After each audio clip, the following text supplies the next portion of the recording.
Yo, what's up guys? This is Tommy Bright here, bringing to you a plyometric training video with the goal of learning and appropriately progressing the depth jump exercise.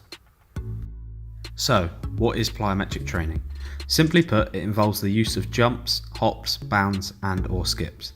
This method of training is governed by the stretch shortening cycle, otherwise known as the reversible action of muscles, and should not be confused with ballistic training, which is ultimately another word for trajectory training. Ballistic training involves the trajectory of objects and implements such as barbells and medicine balls, whereas plyometric training takes advantage of the previously mentioned movements. So here we have an image of the stretch shortening cycle in action during a depth jump. First we have the athlete stepping off of the box. Next, the muscles undergo the lengthening phase, otherwise known as the eccentric phase, in which forces are absorbed. The following phase is often referred to as the load period or the amortization phase, which encompasses the athlete at the end of the eccentric phase. Spending as little time here as possible will maximise the subsequent concentric phase by preventing energy loss. Finally, we have the firing proportion, otherwise known as the concentric phase, in which the muscle rapidly shortens to enable the athlete to jump as high as they possibly can. The height of the box can vary hugely, and there is no magic number for any particular athlete. Rather, the height is typically determined by the ability of the athlete in question. First of all, we can look at an athlete's ability to rebound from a range of drop heights, as seen in the graph shown. This shows that an athlete's optimal drop height is 30 centimeters, as he is able to rebound to the greatest extent in comparison with heights of 15, 45 and 60 centimeters. This is likely a result of an athlete's eccentric strength capability and ability to utilise the stretch shortening cycle. In addition to looking at a range of drop heights, we can also assess our athlete's mechanics upon landing. As we can see in the current video, he lands in a relatively good position with his knees tracking over his toes, bending to absorb forces upon landing. He doesn't go to any more than a quarter to half squat, and he maintains an upright position with a forward gaze, keeping his weight through the balls of his feet.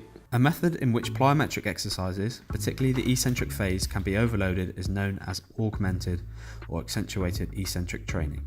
This refers to the performance of traditional eccentric-concentric training, but with an additional load imposed during the eccentric phase, requiring minimal interruption to the normal mechanics of the selected exercise. This idea is believed to evoke a somewhat post-activation potentiation response, enhancing the subsequent concentric action. However, this training method is extremely intense, and therefore athletes should spend time learning the basics and progressing accordingly, which will be further covered in this video.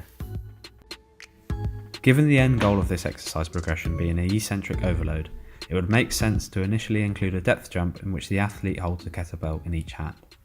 To begin with, it is recommended that an athlete use no more than 10% of their body mass as additional load.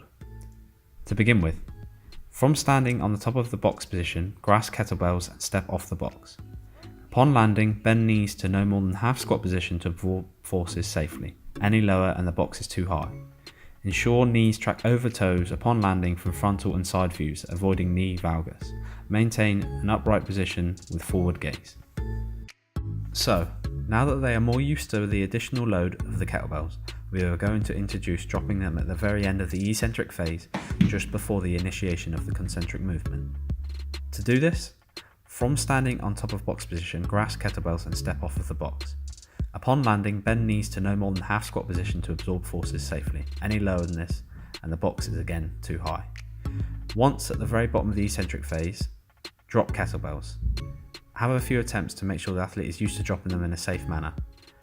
Ensure knees track over toes upon landing from frontal and side views, avoiding knee valgus. Maintain an upright position with forward gaze throughout. Now that we have taught the essentials of landing safely, without weight and with extra weight added, it's time to add the next step, which is to rebound upon making contact with the ground. To do so, once the kettlebells have been dropped, rapidly reverse the action, jump as high as possible with a slight forward movement.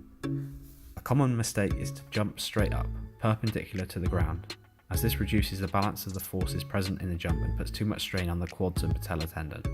From a biomechanical perspective, authors have found that jumping straight up rather than out actually represents jumping backwards more than jumping upwards.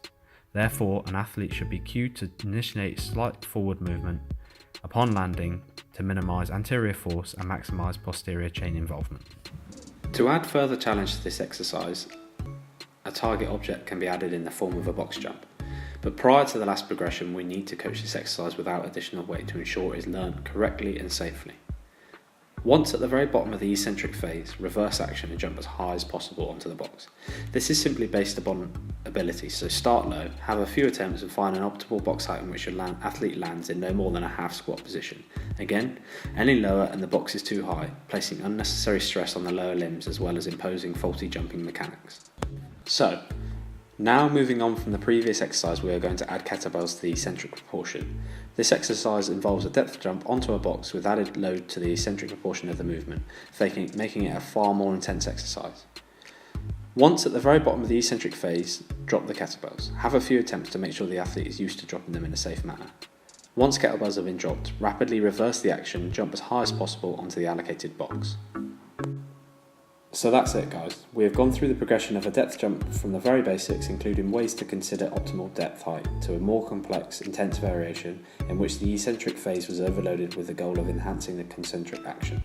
Given the intense nature of this exercise, it is recommended that an athlete spends sufficient time learning and performing each progression as demonstrated in this video.